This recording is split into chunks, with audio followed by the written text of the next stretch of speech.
fart.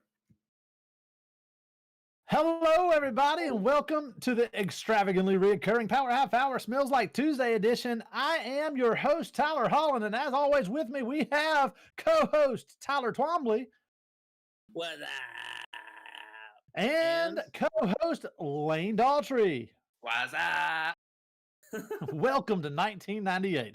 We're glad to have you here. And we have a great show, and today's showrunner is brought to you by Skittles. Eat fresh. So, Tyler, take it away. Hey everybody, Nice. how's it been going? I'm super excited. We're gonna have some fun today. We're gonna talk about 4th of July. We're gonna talk about some show and tell. We're gonna talk about movies, but described in a very not enthusiastic way. We might have a nugget from Nightwave. We are definitely having a movie discussion with the boys, and we're gonna do Spit and Truth for sure. That's right. Before we do that, I want you all to remember that tomorrow we have Bible Talk with Tyler and myself, Tyler. There goes Tyler. He came back as Tyler. Big surprise. He's back. And Sunday, you can either watch church online or come to big church. Make sure to wear your mask. If you don't feel comfortable, then please do whatever helps you serve the Lord best. So we're super excited to have you all today. Guys, what is up? Right now, it is a light with All five. right, you have lost your speaking privileges. Five, Tyler, five how's it Clever going? girl. Clever girl. Clever girl. What's our first thing today, The Tyler? first thing is what's ups and how's it going? What did you guys do this weekend? I had a good weekend. Traveled a little bit. You know, did some sightseeing safely with my mask on. Nice. Yeah. That's good. So what did I do this week? Rode my bike a did couple you of do? times. Ooh, nice. Were you guilted into riding your bike? Yes or no? Blink twice for help. So it's a passion of mine. I'm just an avid cyclist. Really, really like the wind through my hair. So besides that, you know, we're living the dream. Living the dream. So what's our first what's our first Well, because real segment? 4th of July, I wanted to know Yes. what your guys' most memorable 4th of Julys are. Yeah. Mm. I'll start. Sure. So this 4th of July was pretty memorable for sure.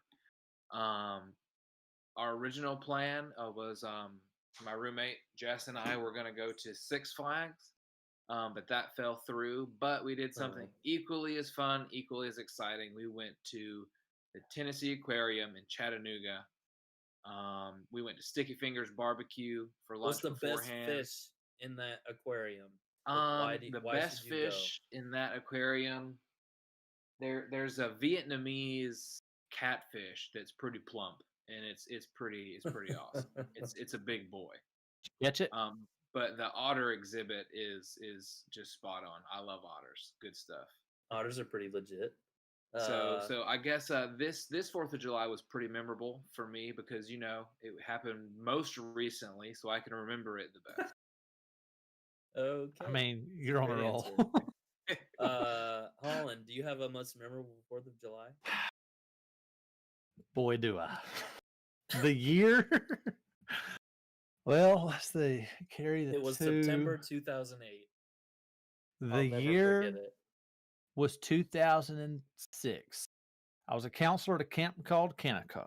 We were doing this giant 4th of July party game. The camp was like for a month terms for the kids. And we had this giant field that was right by the lake where the zip line was. So the zip line crosses the entire field, but the rest of it's like a bunch of football fields put together type deal. And we have these massive wars on them. So sometimes we would throw like we would have a color war. We would have like a paint war or put powder in a sock and throw it at each other war or like stuff like that. You know, one time we even did Risk, and we were the pieces on this giant board that they painted, and the two people playing were like halted on the zip line above us. So that was pretty cool. But awesome. This specific day, the 4th of July, Independence Day, mind you, Started out with some really epic music. We did a little national anthem type deal. Both teams were getting ready to do whatever. I don't forgot what kind of battle it was that day, but we were getting ready to battle. And all of a sudden, whoever the person was in charge of it at the time starts playing the speech from Independence Day, which is maybe the best 4th of July speech given of all time, fictitious or not. And so as it gets to, and today we celebrate our Independence Day, and they start playing this epic just score from the movie. No lie, a bald eagle flies straight over us, and everybody's just like, USA, USA. It was awesome. So that is my most patriotic memory on the 4th of July. That's pretty awesome. Mine was last year. Me and Brittany went to Maine for 4th of July, and Maine doesn't do anything big because there's like no people there. But what people are there are relatively country.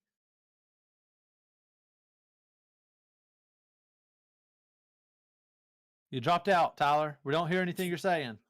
I heard relatively country and then nothing else. Relatively country and a little bit white trash. All right. Anyways, can't say that. The biggest thing that they do, there's probably bigger things, but the biggest thing that's closest to my hometown is they do this ski show that is followed by fireworks. And literally people come out of the woodwork to go to this thing. And by ski show, I mean like a few people go by skiing in a pyramid shape every 30 minutes. So there's not a lot of action. It's just a lot of sitting and a lot of people watching. And then there's some tiny fireworks at the end. It doesn't sound super fun, but for someone who enjoys people watching and sitting for a long period of time, it was very memorable for me. It was pretty fun though. I mean, it wasn't bad. I'd do it again. It was great. It was really okay. That's what I'll say. That's my rating for it. It was really okay.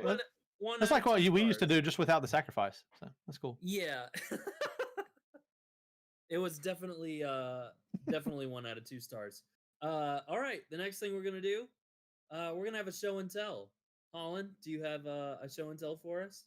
Boy, do I. I've got several, actually 3 show and tells. I'll do it quickly. I was one of the perks of being a youth pastor or minister, if you will, is sometimes you incredible students find it within your hearts to use your talents to make me gifts. And that exact thing happened a couple of times this week. Once was young Gage Powell got a 3D printer and made me some awesome toys. This is a coin from the game that I play, the video game Destiny. Nightwave Wing Man knows what's awesome. Up. So that's pretty cool. But he also made me this with a 3D printer. That is right up going on my toy shelf. It is awesome. That's incredible. He hand painted it. That was straight cash. But that's not all I got. Amy Johnson, who is actually here right now, made me this beast. This is incredible. I'm going to make it get real close to the camera and let you understand that everything you see here are individual little, Amy, you can say whatever they are, but they're little dots that she did to make this giant picture. It is awesome. I also can't decide. Go ahead. Go ahead. Are those like those little dots that you like iron together that were popular in the 90s? She says they're diamond gems. So okay, well, this is worth $3 trillion. But this think about the time and craftsmanship that goes into making something like that. That is incredible. I've been working on that for the last 10 years. Easy. I'd say the last 20. But this is awesome. So thank you so much to Gage and to Amy for my awesome gifts. They're awesome. They will be displayed properly. That's my very nice. Next week maybe I'll show you we got some new rabbits. I might show you those next week. Very cool. Lane, do you have anything? Only the thing that I can pull from the table right now. It is a Whitesburg Baptist Life Groups. Whatever you call this thing. What? That's a carrying place. Coaster. Yeah. What? Yeah, a coaster. That's it. Yeah, not a roller coaster, just a Baby regular frisbee. coaster. It's No a baby rolling. frisbee. Pad, frisbee, dog Yeah. toy. It's been on this table for very long time. Good That's stuff. awesome. I'm going to show you my new house. Yeah. It's pretty cool. It's not as cool as what Uh-huh. Holland got, but it's pretty cool. Here Amy we will go. build you a house. Just ask her. Doing a quick tour. This is our bedroom. No, I'm just lying. That's Nolan's bedroom. It's the biggest one. He deserves it. Nice. He works Good really job, hard Nolan. every day. We're This on one is MTV my Cribs right now. bedroom, or our bedroom. It's It's a little teeny. dark in there. Yep. There's Nolan. Say hi, Nolan. Oh, hey, Nolan. Hey, Nolan. He's kind of happy, I guess. He can't Nolan, hear us so because we're Let's in go. Let's Tyler's show ears. everybody everything else. There's the front door. There's the kitchen. There's Nice. Brittany trying to avoid the Hey. camera. Hey, Brittany. Everybody says hi. Here's the living room. It's where we do the living. As you can see. Yes, very important part There's of the life. television. I put What a that on the cute wall little with my TV you got. brother-in-law. It is cute. And then we have this quaint little backyard here that you can't It's quite see blinding. I can hardly out the see window. And then Where's there's the a room little that you shed go? out back, and that's where Where's the room sleep. that you go for a tornado? It's the room for a Shed. tornado. Oh, here we go. We'll go to the He's guest from Maine. I bathroom. don't think he knows about them yet. What's a tornado? Yeah. What's Sometimes a we get blows sharknado? real fast. Ah! Oh. Here we go. Look at that. This Hi. toilet, that's where Nolan goes to the bathroom. Very nice. Just kidding. Nolan goes diaper. Good help. That was supposed to be a good joke. I butchered it. Nolan goes poop in his pants. Oh. He doesn't poop in the toilet. Anyways. Wow. Shout out. Anyways, that's my show and tell. Hey, thanks for joining us on the Extravagantly Reoccurring Power Half Hour. We hope you have a great week. Oh man. All right. Well, we're gonna have to reel this back in. Let's reel it back in. I thought, okay, a funny segment I think that we are going to do right now. Can't I thought it wait. would be funny. Hopefully it's good. Is describe your favorite movie as boring as possible. So my favorite movie, maybe you can guess it. Holland already knows. Let's see if Lane can do it. My favorite movie is about this lawyer who gets in trouble with the law and is sentenced to coach a kids hockey team instead of going to jail. Sounds like Mighty Ducks. You were wrong. It's Mighty Ducks 2. No, you're right. It's Mighty Ducks. I just watched Very Mighty Ducks 2 days ago, actually. It's so Mine is, and let us know in the comment section. Try to describe your favorite movie as boring as possible, and we will read it in later segments today. But mine is divorced middle-aged man who has infected spider bite, unwillingly mentors youngin. Redemption follows. Spider-Man Into the Spider-Verse. There it is. Yep. There it is. Lane, what you got? I said this one earlier. No one's probably heard of it. This guy, he got invited to this, ancient animal park. A hurricane came through. It was a real bummer. The power went out. All of his friends started disappearing. He was the only one that made it back alive. 0 out of 10 would recommend. Not a good trip. Jurassic World. Oh, close. Jurassic Park: The Lost World. That's right. There we go. Lost World. You should add in the description something like Seinfeld character gets lost in the jungle. All his friends get lost too. So do you Also, legit there are like Lost dinosaurs. World better than the first one? You asking me? Lane? No. I mean, I like the original the best. Okay.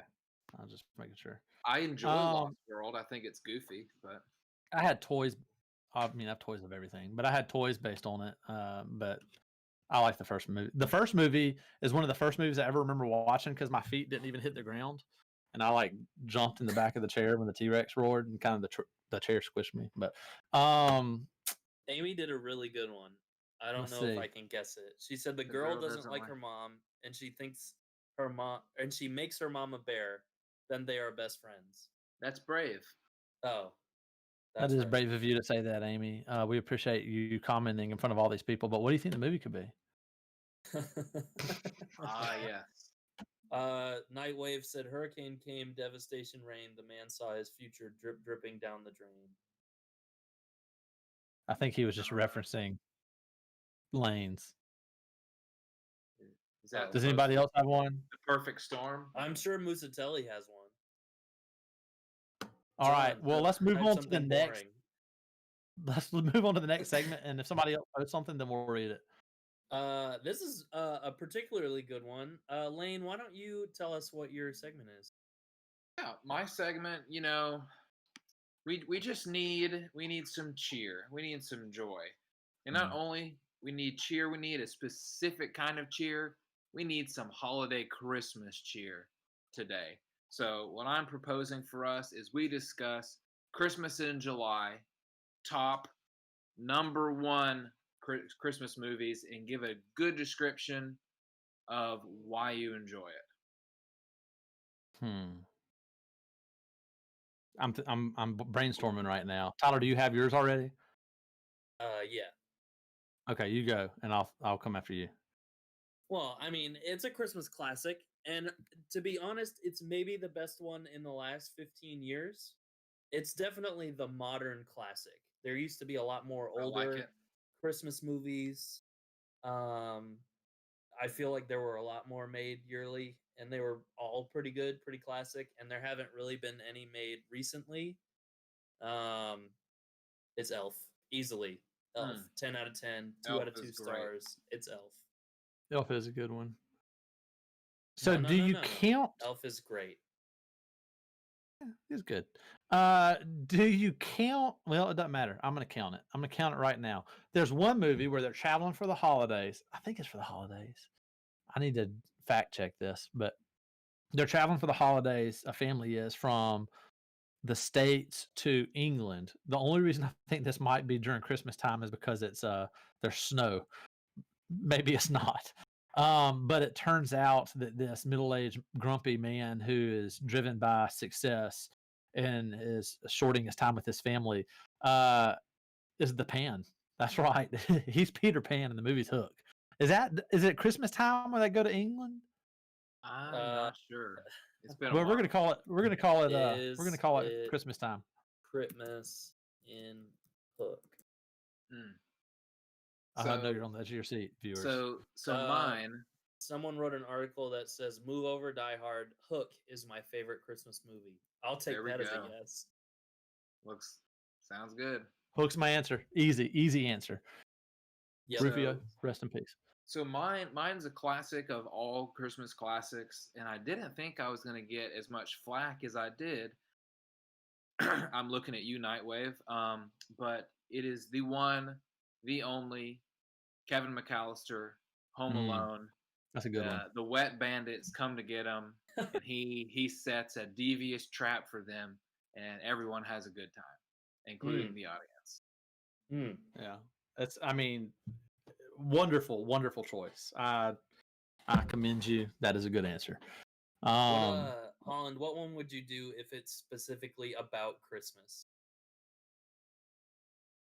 Honestly, I'd probably say Home Alone as well. I love that movie.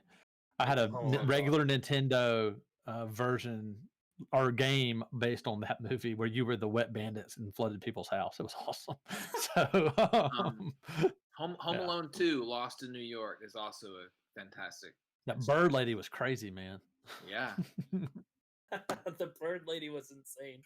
And then by the you ever think about the situations that he was in? Like he was on a roof of a high rise with some homeless lady who like talked to pigeons, basically the Mike Tyson of the homeless community, and like just like that was his go-to for wisdom. Like that was the person he was going to for advice. Also, his parents are awful parents.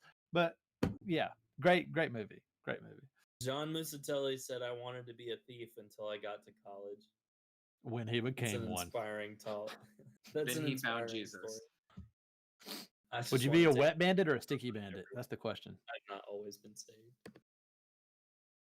That's a good question. I think I would be probably a sticky Who is Nightwave saying literally died? The other Santa Claus in the Santa Claus movie? Yeah, I think that's probably what he's talking about. Oh, yeah, Didn't that's he true. say the Santa Claus? No, Thanos snapped, but only for him, and he just disappeared. I like Oh, the man. blending of worlds there. It's inspiring. Yeah. All right, what's next, Tyler? All right. The next thing is Spit and Truth. I hope y'all are excited. We're gonna read from a little book called If that's wrong, not Ephesians, Philippians. Jesus help me today. Philippians 1:19 through 26. You guys, if you have your Bibles, hope you'll read along with me. That's Philippians 1:19 through 26.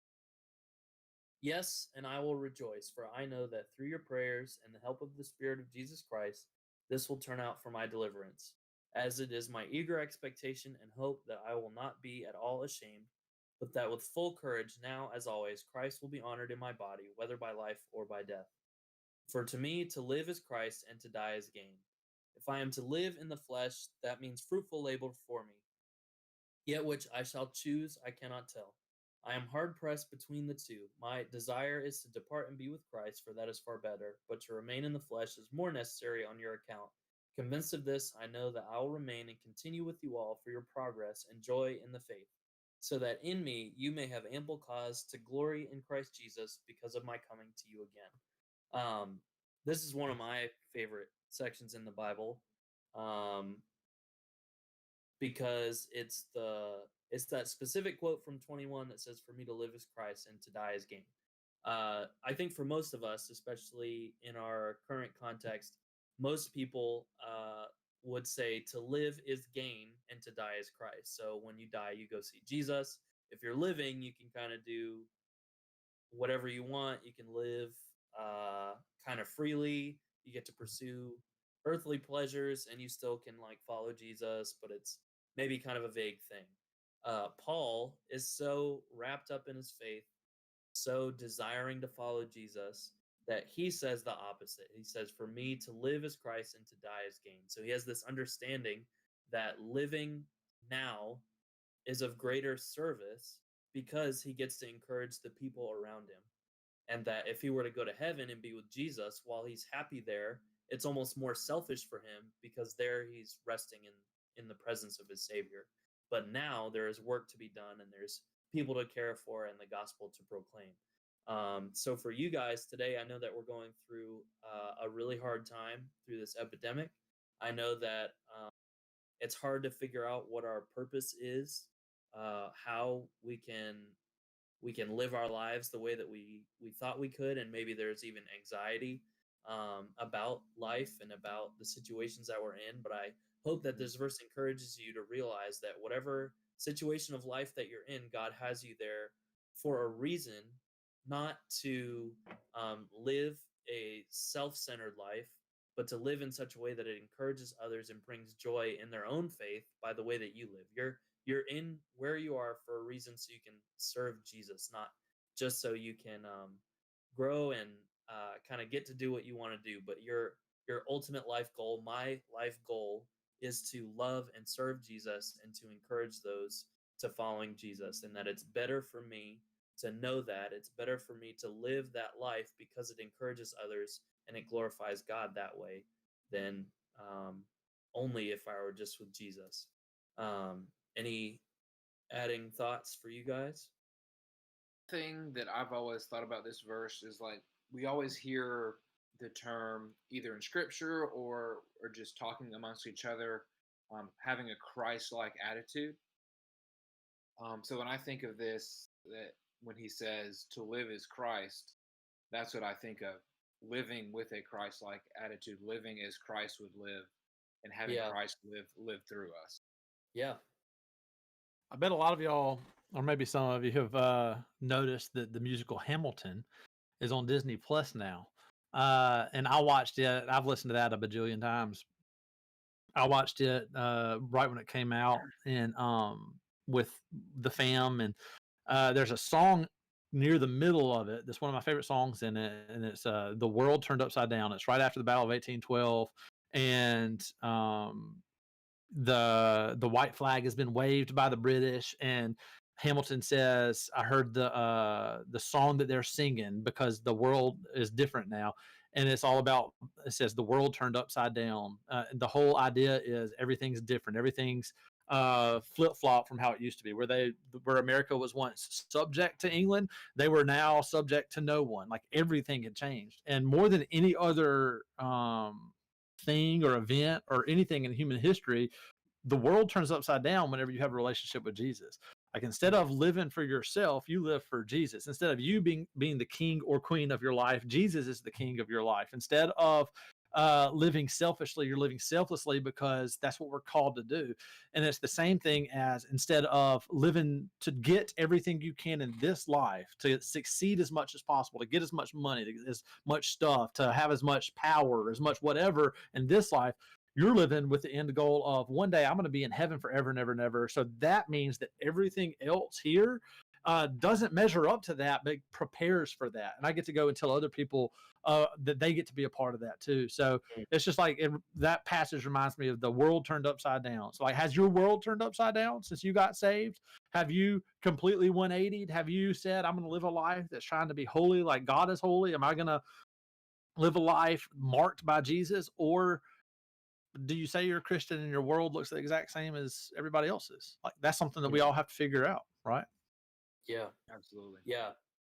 So I hope that you guys go home, or maybe you're at home right now. I hope you leave this this video today with this thought, asking yourself, is my life, do I live it in such a way that people want to serve Jesus? Is it ample cause to follow God? So with that, hope you guys enjoyed our show today. I did. It was really fun. It's always chaotic. Absolutely. Holland, would you like to do the honors of closing? As always, for Lane, for Tyler, I'm Tyler. Stay bright and stay classy.